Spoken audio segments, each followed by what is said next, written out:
मित्रों, नमस्कार। आज फिर हाजिर हूं एक नई कहानी या मैं दो न समाए लेकर। यह कहानी मैंने दिसंबर 2017 में लिखी थी। प्रस्तुत है कहानी या मैं दो न समाए। दिसंबर की कपकपाती ठंड में मावठ के दिन आते ही ठंड दूनी हो जाती है। हड्डियों के दर्द के चलते बूढ़े इन दिनों बहुत परेशान हो जाते हैं। बूढ़ी हड्डियों को चलने के लिए सूरज की गर्मी तो चाहिए ही, एहसासों की नमी भी उतनी ही आवश्यक है। इन्हीं दिनों अनेक बार लगता है बादल इकट्ठे होकर बर्फ की तरह जम गए हैं। क्या बादल स्वयमेव खुल जाएंगे? इसके लिए उन्हें मशक्कत तो करनी होगी। उनकी मशक्कत भी तब कारगर होगी जब पीछे ऊँगता सूरज उन्हें सहयोग करे। हाँ, दोनों ठान ले तो संभव है। इन्हीं मावठ के दिनों में महेंद्र भंडारी को लकवा क्या हुआ, उनका जीवन थम गया। जैसे किसी तेज गति से चलती हुई ट्रेन को यकायक किसी ने जंजीर खींचकर रोक दिया हो। यही हालत महेंद्र जी की थी। अभी उनकी उम्र अधिक तो नहीं थी, महज 50 वर्ष। अच्छे खासे दिखते थे, नित्य सुबह घूमने जाते, योगा करते, पर समय किसका सगा है जो उनका होता। लकवा होने के पूर्व कैसे तीखे बांके दिखते। गोरा रंग, इस उम्र में भी काले बाल, आंखों में ललाई, अच्छी देह यष्टि एवं कद काठी उनके व्यक्तित्व को एक अलग आयाम देती। 2 वर्ष पूर्व पत्नी शांता का निधन हुआ तो उन पर मानो बिजली गिरी, लेकिन कारोबारी व्यस्तताओं के चलते इस वज्र दुख को भी उन्होंने नीलकंठ की तरह गले से नीचे उतार लिया। हाथ पांव चलते आदमी स्वयं को व्यस्त भी रख ले, पर यूं लाचार हो जाए तो क्या करे। लकवा शरीर से अधिक मन को मारता है। वैसे तो उनके बड़े बेटे अनिल ने लकवा होने के कुछ दिन बाद ही 24 घंटे का एक नौकर तीमारदारी के लिए रख लिया था, पर किसी भी गैरतमंद, स्वाभिमानी, सक्षम व्यक्ति के लिए किसी के अधीन होकर जीना भी इतना सरल नहीं है। महेंद्र जी शहर के नामची उद्योगपति थे। पैसों की भरमार थी। पत्नी के रहते उन्होंने दोनों बेटों अनिल एवं सुनील के ब्याह निपटा दिए थे। बहुएं सुलक्षणा सेवा में थी, घर में नौकर भी थे, लेकिन अपना दुख तो व्यक्ति को स्वयं ही उठाना पड़ता है। वस्तुतः कुछ दुखों, कष्टों एवं तकलीफों की व्याख्या भी नहीं हो सकती। उन्हें वही जानता है जो भोगता है। सच ही कहा है, व्यक्ति के पास धन दौलत, कोठी गाड़ी सब कुछ हो, पर वो सुखी न हो तो अनेक बार पैसा उसे काटता तो है ही, चिढ़ाता भी है। इससे अच्छे तो वो लोग हैं जो छप्पर के नीचे चैन से सोते हैं। अभी कुछ दिन पहले 4 बजे घर में घुसे तो बड़ी भी उनका चेहरा देखकर घबरा गई। पापा तो हमेशा प्रसन्न मनाते थे, लेकिन आज हालत ऐसी थी मानो किसी पेड़ पर बिजली गिर गई हो एवं वह बदरंग हो गया हो। वे चुपचाप आकर डाइनिंग टेबल के पास सर पकड़कर बैठ गए। बड़ी बहू चाय बनाकर लाई एवं टेबल पर रखी ही थी कि महेंद्र जी फफक पड़े। बहू ने झकझोरा तो बोले, बहू आज मैंने जीवन में वह किया जो कभी नहीं किया। अकल फिर गई। सबको सट्टा न खेलने की राय देता था, पर आज कोई पुराना मित्र मिल गया तो उसके साथ बाजार चला गया।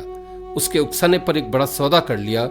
कुछ ही देर में भाव इस कदर गिरे कि मुझे समझ नहीं आया अब क्या करूं।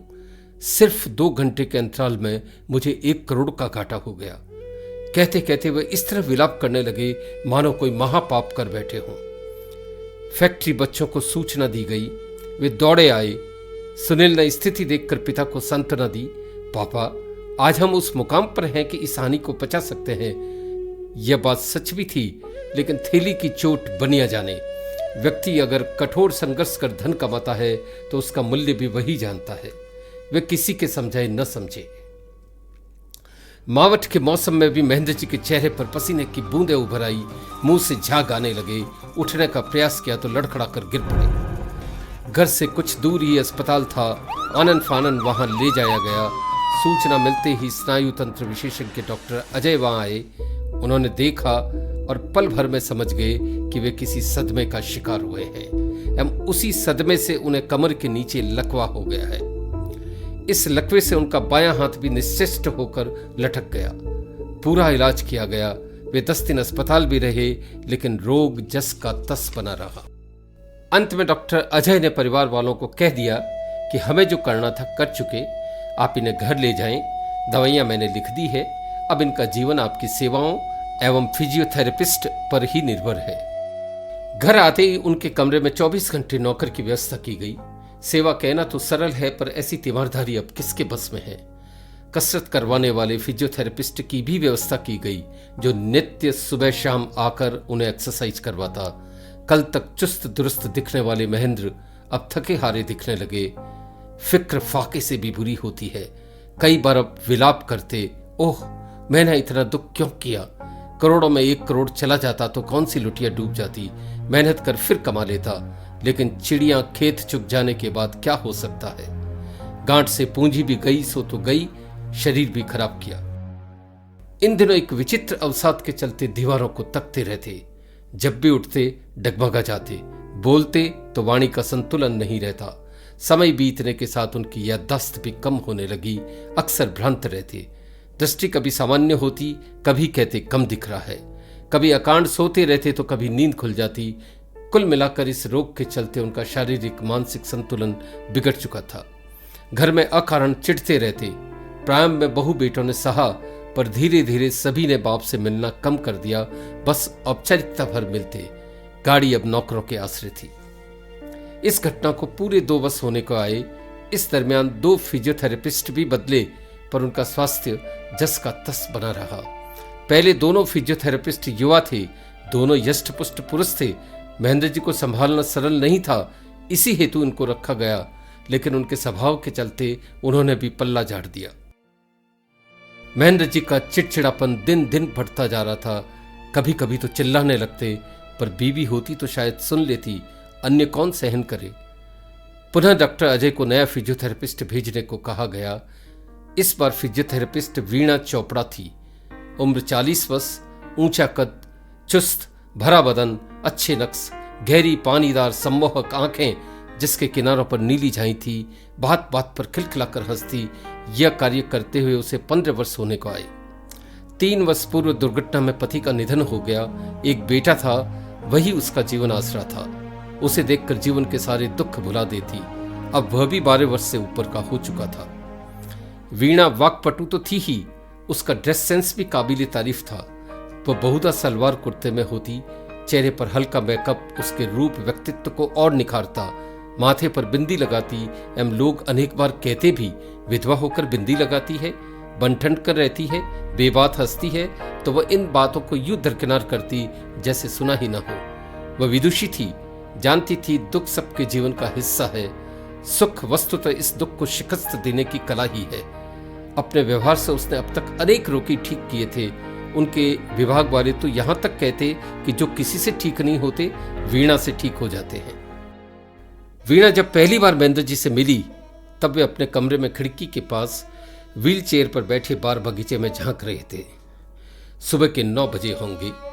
वीणा चलकर उन तक गई, कुर्सी पर रखा उनका निश्चिष्ट बायां हाथ धीरे से दबाया और बोली, आज से मैं आपकी नई थेरेपिस्ट हूं। यह कहकर वो मुस्कुराई तो उसकी धवल दंत पंक्ति मोतियों से बिखर पड़ी। बाहर बगीचे के आगे दीवार पर कुछ पौधे रखे थे, जिसमें मौसम के अनुरूप गुलाब, जूही, डहेलिया आदि फूल खिल रहे थे। बगीचे की घास एवं पौधों पर अब भी ओश की बूंदें थी, जो यहां वहां सवेरे की सूर्य किरणों के संपर्क से चमक उठी थी। वातावरण में ठंडक थी। नवंबर के प्रारंभिक दिन थे। वीणा पुनः बोली, ओह कितने सुंदर फूल है, गुलाब कितने ताजा है। क्या आप इन्हीं फूलों को देख रहे हैं? जी हाँ, कभी सुबह में स्वयं बागवानी करता था, तब बगीचा फूलों से भरा होता। सर्दी आने के 2 माह पहले ही कलमे दुरुस्त कर लेता। खाद पानी का ध्यान भी मैं ही रखता। लेकिन अब देखो, गमले कैसे बेतरतीब पड़े हैं। मैं तो इन पे रंग भी करता था, अब ये रंग कितने फीके पड़ गए हैं। कहते कहते वे हाँफने लगे।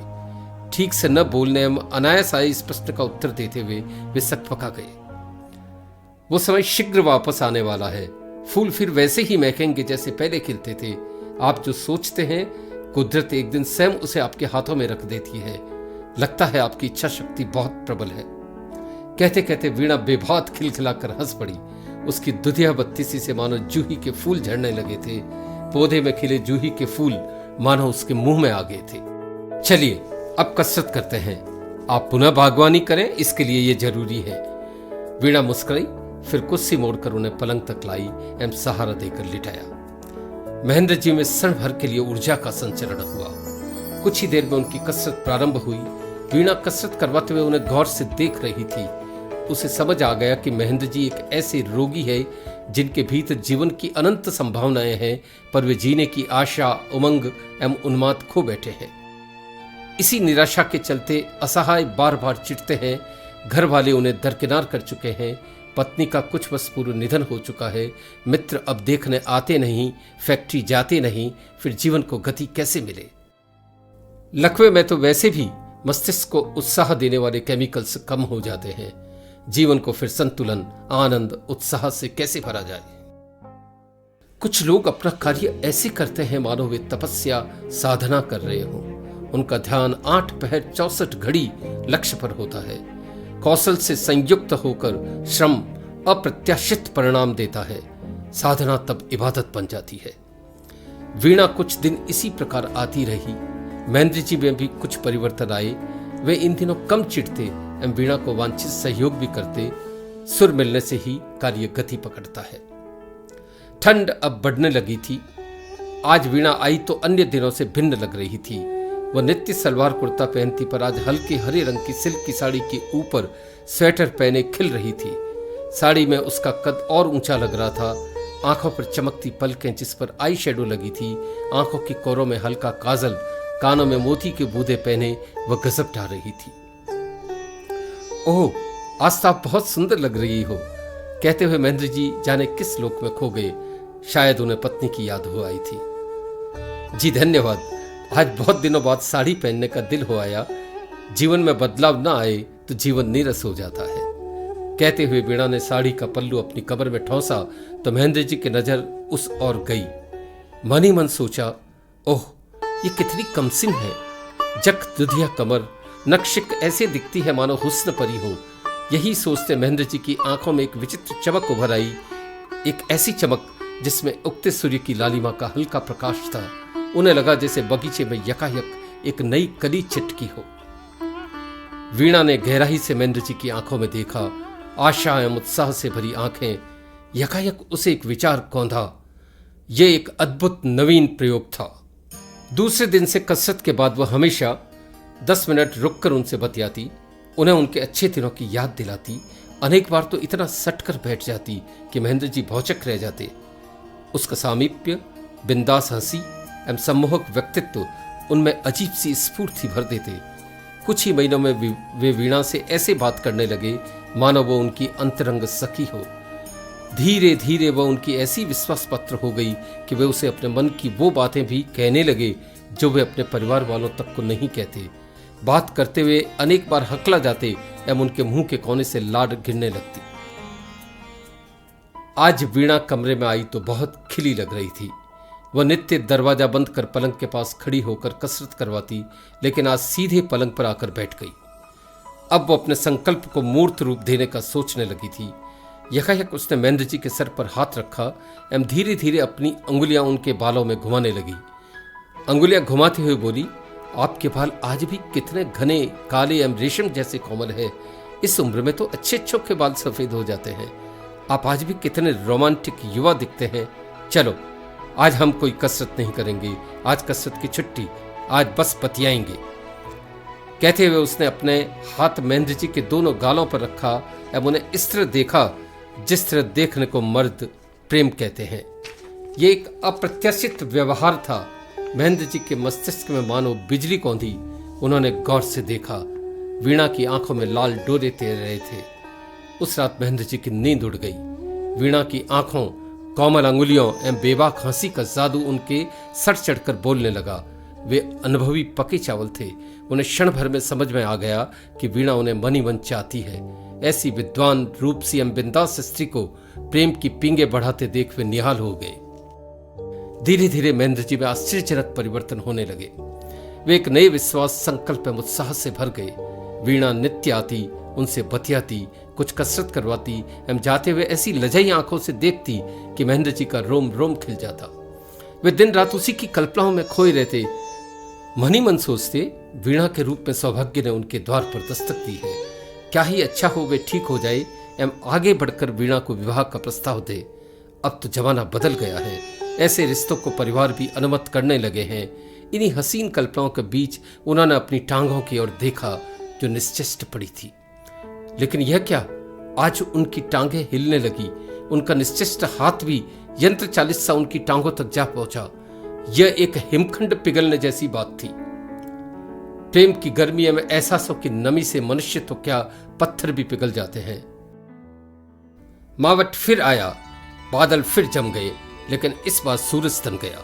सूरज ने ताप दिखाया तो बादल बिखर कर जाने कहां लुप्त हो गए। एक अकल्पनीय आश्चर्य घटित हुआ एवं कुछ दिनों के अंतराल में महेंद्र जी पहले की तरह स्वस्थ हो गए। उनके लिए ही नहीं, पूरे परिवार के लिए एक घोर अचरज की बात थी। आज वीणा कमरे में आई तो महेंद्र जी ने उठकर उसका अभिवादन किया। उसे पलंग के किनारे पर बिठाकर बोले, वीणा, तुमने मेरा जीवन बदल दिया है, तुमने असंभव संभव कर दिखाया है। मैं हृदय से तुम्हारा कृतज्ञ हूं। समझ नहीं आता इस एहसान का मूल्य कैसे चुकाऊं। इतना कहते हुए वे वीणा से लिपट गए। आंखों से भावनाओं का सैलाब उबड़ पड़ा। उनके कपोलों पर बहते आंसू उनकी मनोदशा का बयान कर रहे थे। थोड़ी देर में संयत हुए तो बोले, वीणा, प्रेम की ताकत असीम है। प्रेम गूंगे को वाचाल एवं अपंग को भी अपूर्व शक्ति से भर देता है। तुमने ये सिद्ध कर दिखाया है। यह कहते हुए उन्होंने मन की आखिरी गिरह भी खोल दी। वीणा, मैं तुम्हें मन ही मन चाहने लगा हूं। आज मैं मेरे परिवार के आगे तुमसे विवाह का प्रस्ताव रखना चाहता हूं। महेंद्र जी जानते थे वीणा इस प्रस्ताव पर कभी मना नहीं करेगी। उसके कठोर हालात, वैधव्य की पीड़ा अब उनसे छुपी नहीं थी। लेकिन यह क्या, देखते ही देखते वीणा की आंखों से गंगा जमुना बह निकली। महेंद्र जी की ओर देखकर बोली, महेंद्र जी, ऐसा तो मैं कभी सोच भी नहीं सकती। मिस्टर चोपड़ा आज भी मेरे रोम रोम में बसते हैं। वे इतने अच्छे प्रेमिल पुरुष थे कि कोई अन्य मेरे जीवन में हो, यह कल्पना भी मेरे लिए असंभव है। प्रेम और कर्तव्य के लिए सर्वस्व त्याग का भाव मैंने उन्हीं से सीखा है। उनका प्रेम पल पल मेरी सांसों में महकता है। मेरे हृदय मंदिर में उसी देवता की मूर्त है। मैं आज भी नित्य भाव पुष्पों से उन्हीं की पूजा करती हूं। फिर कुछ रुककर बोली, मिस्टर महेंद्र, आप बहुत जिंदा दिल इंसान हैं। मुझे पूरा विश्वास है आप मेरी मजबूरी समझेंगे। मुझे यह भी भरोसा है कि अब से आप पीछे मुड़कर नहीं देखेंगे। मन में आशा, सकारात्मकता एवं स्थितियां बदलने का उत्कट भाव हो तो असंभव भी संभव बन जाता है। आपसे विदा चाहती हूं। अब मैं यहां नहीं आ सकूंगी। मेरा कार्य पूर्ण हो गया है। इतना कहकर वह सर्र से कमरे से निकल गई। आश्चर्यचकित महेंद्र जी ने सामने लगी पत्नी की तस्वीर की ओर देखा और नजरें नीची कर ली। धन्यवाद।